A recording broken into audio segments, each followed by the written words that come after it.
and welcome to our session on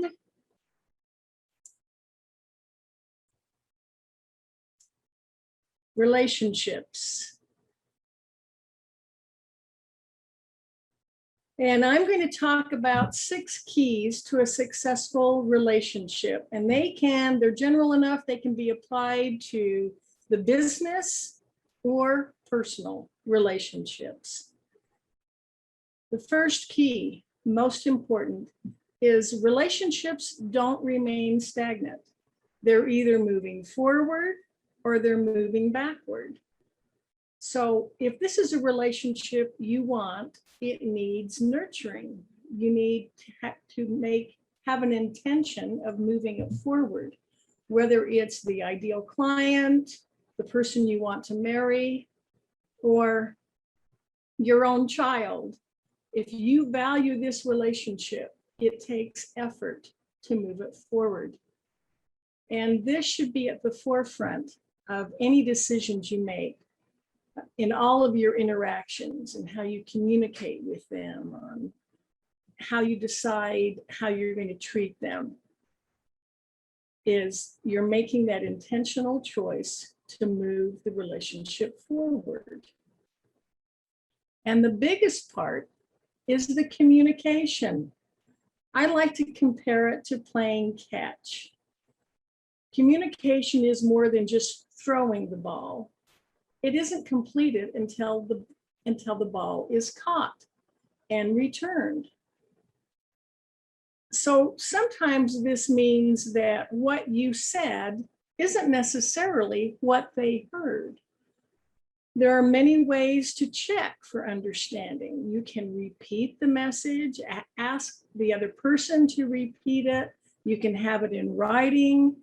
You can go back and forth till you're sure that both parties are clear on the communication. Then you can say, you have communicated. Listening is a huge part of communication. We tend to think of, I communicated with them, I sent them an email or a text, or I said this, but the listening is probably the biggest part, making sure that they heard and understood what you said and clearing up any misunderstandings. Now, I want you to picture a meeting. It could be in a boardroom or in a family room. You have the different members coming into the room. And first you have the executive, the boss. This is someone who wants things done and he wants them done now. Maybe they even speak in bullet points. And right behind him comes the nurturer. They want to make sure everyone's comfortable, that everyone has a chance to participate, and that everyone's feeling good about their efforts. And then comes the party animal. They just want to have fun. If there isn't some action going, you've lost their attention. And the last to come in is the thinker, the analyzer. This person doesn't make decisions quickly. They want time to think about it. They want to see all the numbers. They want to get the full big picture, all of the ramifications. Now, keep in mind that these are just the 4 basic personality types. You also have several, the nurturer could also be partly a party animal or a thinker. You can have any combination of those 4 basic types. And can you see how to have effective communication in that meeting? They will need to understand not only the words that are being said, but the personalities. Now, picture this, you have an appointment with a prospect. And it could be any one of these 4 personality types. If you don't know which type you're dealing with, You don't know whether they expect to see you show up in a 3-piece business suit, briefcase in hand,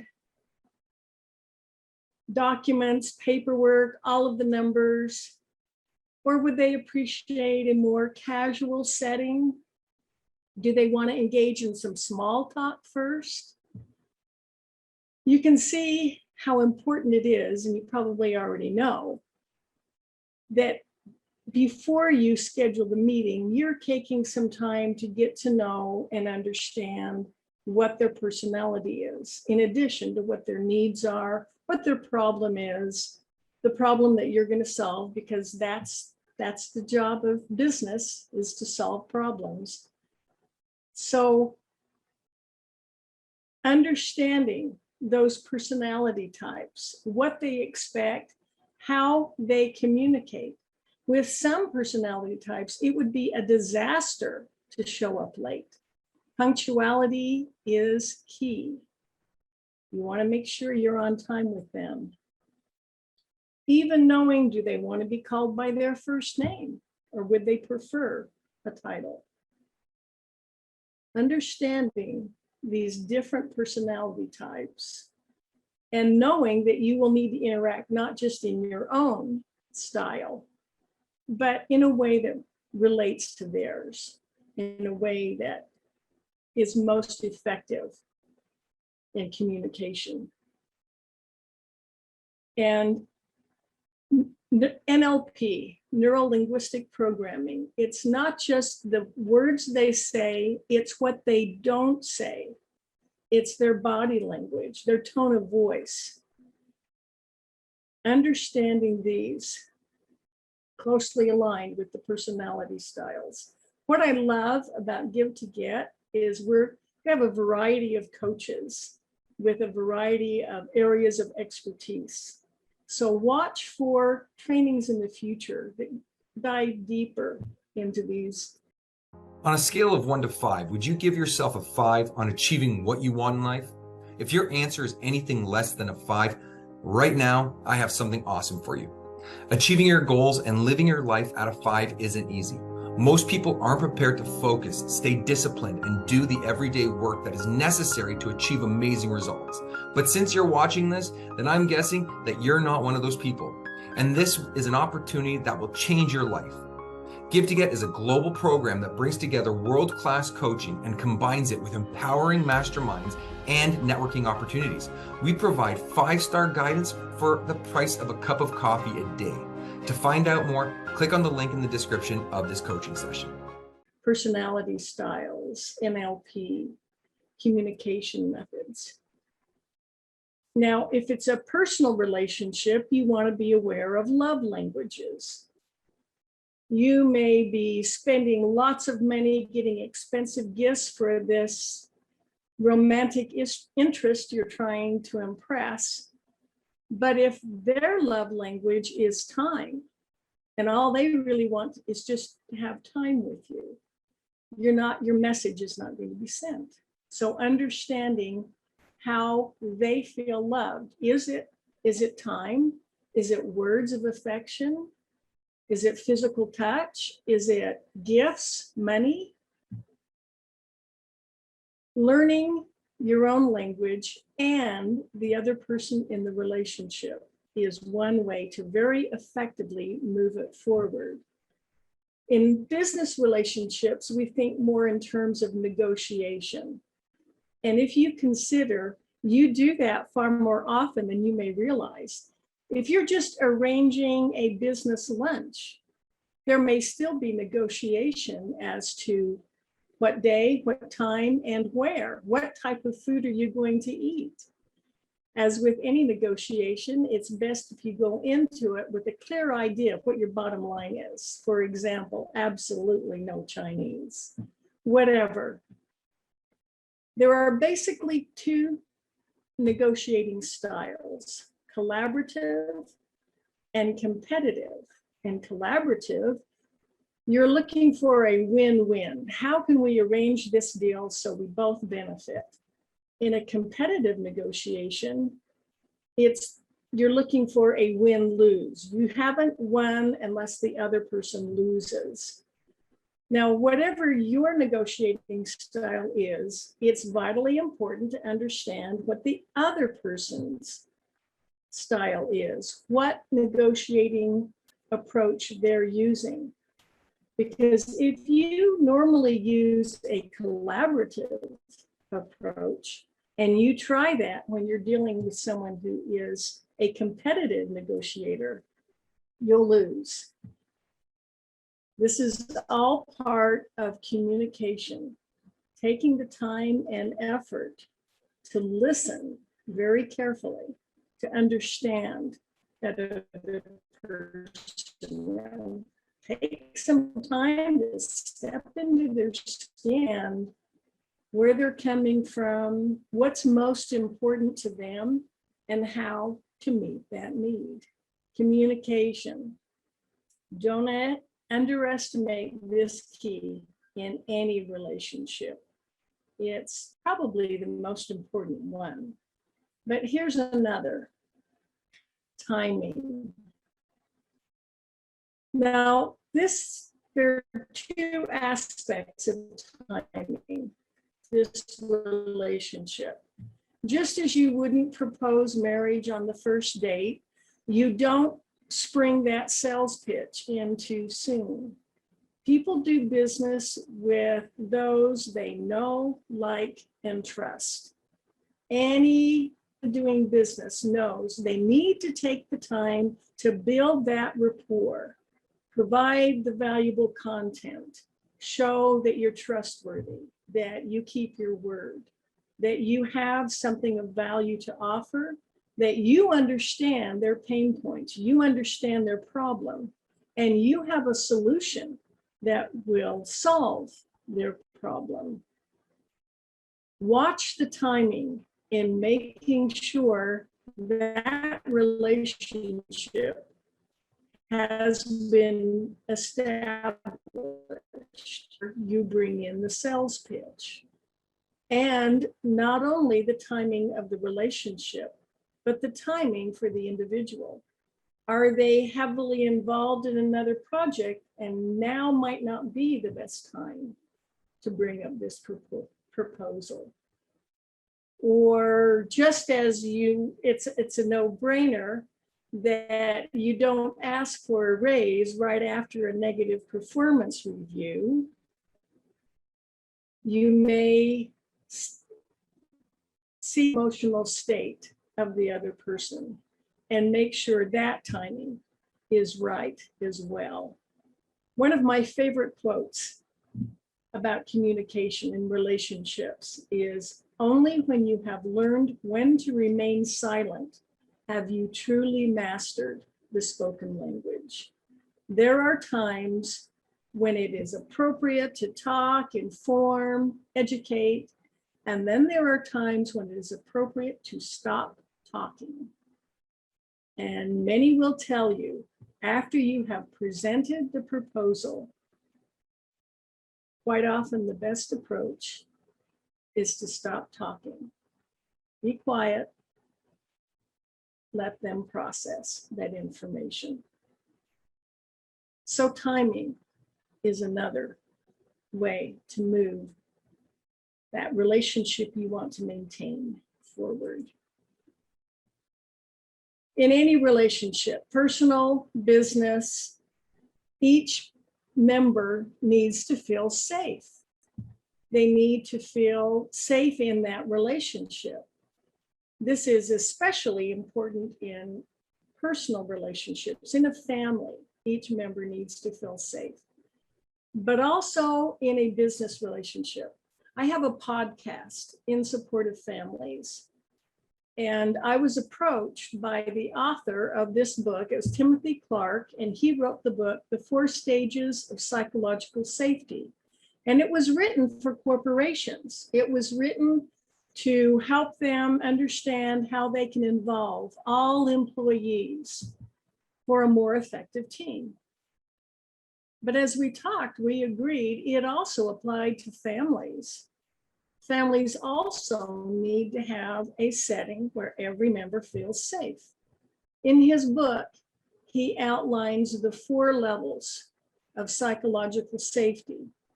The first, the one you start with, is inclusion. So as you welcome a new member to your team, they need to feel that they can fit in, that they can be part. And you know how that goes. You're welcoming them. You're making sure they understand. As we welcome new subscribers to Give2Get, we want to make sure they understand how it works, all of the resources that are accessible to them and how they access them. So that's the first level, making sure they feel included and safe to be there in that group. The next level is the learner safety. And this is where they need to feel like they can ask questions. It's safe to ask questions. They can learn. They're not going to be ridiculed or made fun of if they ask questions. They need to feel like I can learn and grow in this setting. I can ask the questions I need to get the information I need. And that's the second level of safety.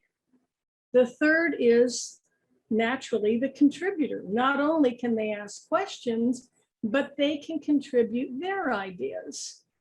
They can, if they come up with a suggestion or a thought, they know it's a safe place to express it.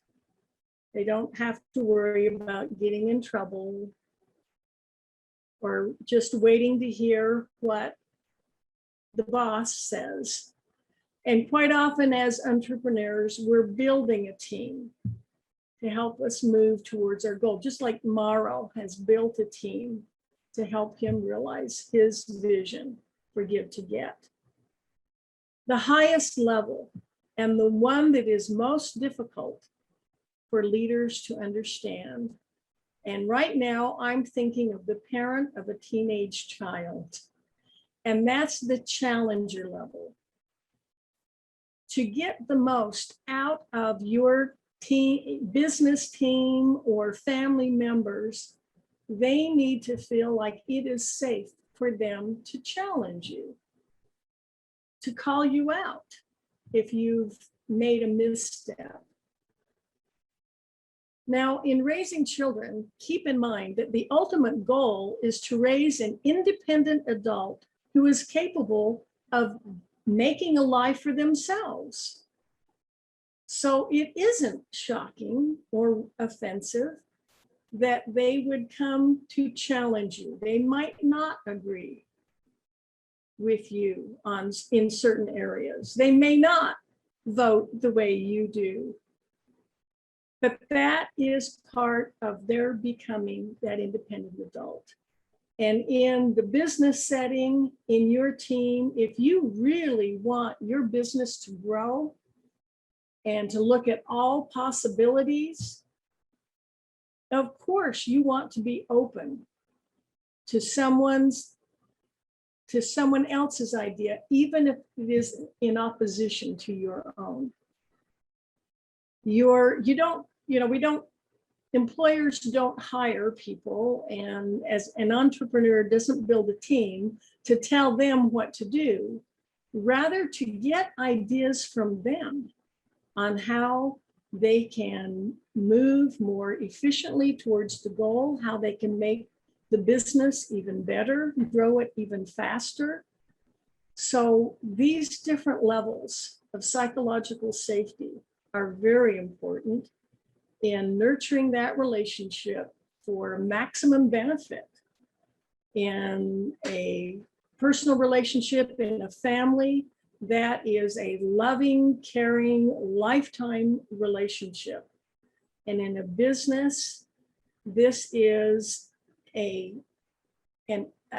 setting, a climate where every member of the team feels valued, appreciated, free to express, to ask questions, express their concerns, and even challenge the status quo.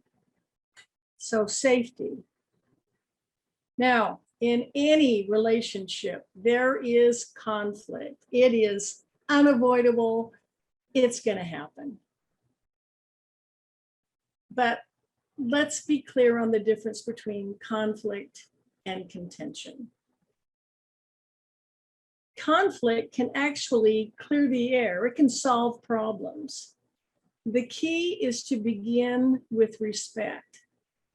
I love this because in my studies of what makes a great marriage, it has been shown that even more important than physical attraction is respect. If a couple has respect for each other, they can work through any challenge or problem that comes up. When respect is gone, there is no relationship. And in a business, in the boardroom, if there is respect, conflict can be resolved.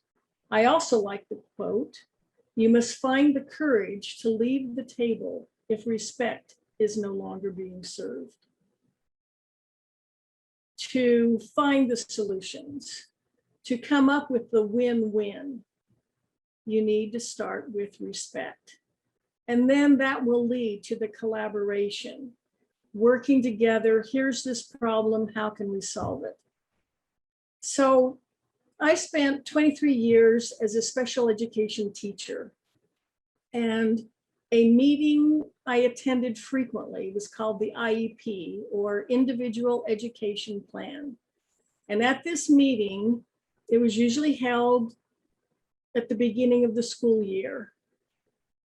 And it was to plan how to help this student with special needs. It could be a learning disability, ADHD, whatever that student's challenge was that kept him from progressing like the other students did. A plan was made to help him succeed, to find how to maximize his strengths, how to help address his challenges so he could progress as much as possible. And the participants on this team were the parents, the student, if they were old enough, their parents, and personnel from the school. And without exception, the most successful meetings I attended were when all of the adults were focused on how can we help this student? How can we solve this? What solutions can we come up with? They treated each other with respect. The curiosity over judgment. Have you ever been in a discussion and someone might say something like, "That is the stupidest thing I've ever heard." But instead, curiosity over judgment means you would respond with, "That's an interesting approach. Can you tell me how you came by that?" Be curious to understand their perspective better. And when this happened in these IEP meetings, we came up with a program that allowed the student to excel far more than anyone thought possible. I saw miracles happen with these students with their challenges because they had that kind of support behind them. However, I also sat in meetings where that were very adversarial. It was the parents and the school district personnel. Trust had been broken. They didn't respect each other. And they were not focusing on the best needs of the students. It just became a battle of adult egos. And nothing was accomplished. And then as a teacher, you just do the best you can to help the students. And it was not nearly as effective. In the box thinking.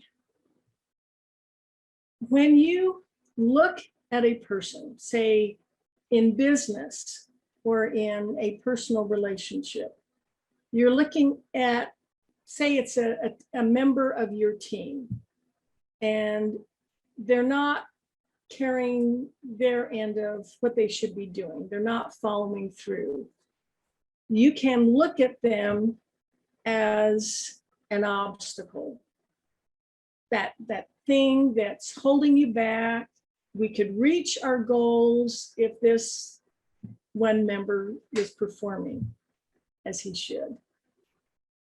Or you can look at them as a human being and understand their unique needs, wants, challenges.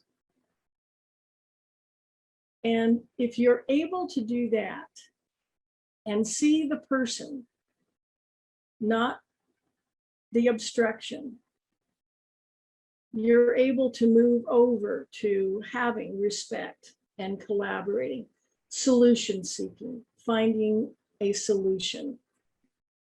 In the atmosphere of contention, we're stuck in our in the box thinking. We're actually dehumanizing the other person in the relationship. We're just seeing them as the problem. We focus on right and wrong, and it's normally I'm right and you're wrong. So when those conflicts come up in any relationship, and know that they always do, remember to approach it from the perspective of respect, seeing another human being, communicating very effectively, understanding where they're coming from, walking around in their shoes, and focusing on how both parties can benefit. Now, I ended my teaching career at a residential treatment facility for youth at risk. And these were teenagers who, for whatever reason, simply could not survive a traditional school. They either caused so many problems, they were kicked out, or they just couldn't attend, they just couldn't learn. They were too anxious of what other people thought of them. For whatever reason, they didn't thrive. And in this residential treatment setting, we attempted to address all of their psychological, emotional, academic, physical, all of their needs. And none of these students wanted to be there. They were not there by choice. They had either been court ordered to attend this school, or they had been brought by their parents and left with the understanding that they needed to go through some healing before they could return to their school or their home. And this is an example of when a relationship has been severely damaged. And you may encounter that in business and in your personal life. There has been massive damage to the relationship, but you still want it. It's still of value. Maybe it's a business partner, a client that you value. You know there's been damage to the relationship, but you want to repair it. Well, I learned a technique. A book we were given to read is called The Anatomy of Peace. And this outlines a process you can use to repair a relationship as long as both parties still have a desire to maintain that relationship. It can be repaired. And the first step, the absolute first step, is focusing on seeing that other person as a human being, not getting out of that box thinking where you're just seeing them as the problem. So you begin there. Now, you may have found in your prospecting, you want to get to the person in charge, the person who can make the decisions for the company, and you keep being blocked by the gatekeeper. Sometimes it really pays off to build a relationship with that gatekeeper. And this same principle applies to this severely damaged relationship. If the relationship has been so severely damaged, the person isn't letting you approach them, then build a relationship with the people in their world. It may help you learn more about them, understand them better. But start there. Send the consistent. What we found with these youth in this treatment center is that they had been hurt repeatedly by adults who meant well. And it took a long time to build that trust, that consistently doing the good, providing kindness, goodness. This is the long email campaigns, the repeated, very pleasant, no pressure offers. Keep those going. And again, the relationship can be repaired, whether it's with a family member or someone in business. And again, we have such a wealth of coaches in our program. Look for future trainings on many of these topics. We could really go much deeper. But for now, I want to go to the last key, and that's service. Business is there. The purpose of business is to solve problems. So we are identifying, understanding, and communicating that we understand what their problem is, and then explaining our solution and how our solution will help them solve their problem. And we know that those businesses that thrive are the ones that go above and beyond in providing service. And this is more than just providing the solution to their problem. This is where you give of yourself, especially in a personal relationship, in a family. What is your most valuable commodity? It isn't money. It isn't material things. It's the one thing that is not replaceable. It's your time. And if you value this relationship and you sincerely want to move it forward, then be generous with your time. Be generous in learning to understand them, understand their needs, how they think, how they feel accepted and valued, and then meeting them there. And use these 6 keys, these relationships that you value and you want to move forward. Remember, there are only 2 choices. Relationships do not remain stagnant. They're moving forward. If you're not nurturing the relationship and moving it forward, it's moving backward. And you may find yourself in a position where the other person ended the relationship when you thought everything was fine. It's like the customer, the longtime customer who suddenly unsubscribes or is no longer coming in. Nurture that relationship if you want repeat business. Remember communication, probably the biggest part. Remember, it isn't just the words you say, it's how you say them. It isn't the words they say. Understanding, doing whatever it takes to check for understanding, whatever method is most effective for that relationship. Understanding different personality types and communication styles. And then timing. Understand the timing of the relationship itself, and then understanding of the timing of the other person in the relationship, knowing appropriate times to make suggestions or close on the deal. Safety, make sure everyone is feeling safe. And knowing how to resolve conflict. Don't let it dissolve into contention. Focus on conflict resolution. Start with respect. And then, of course, service.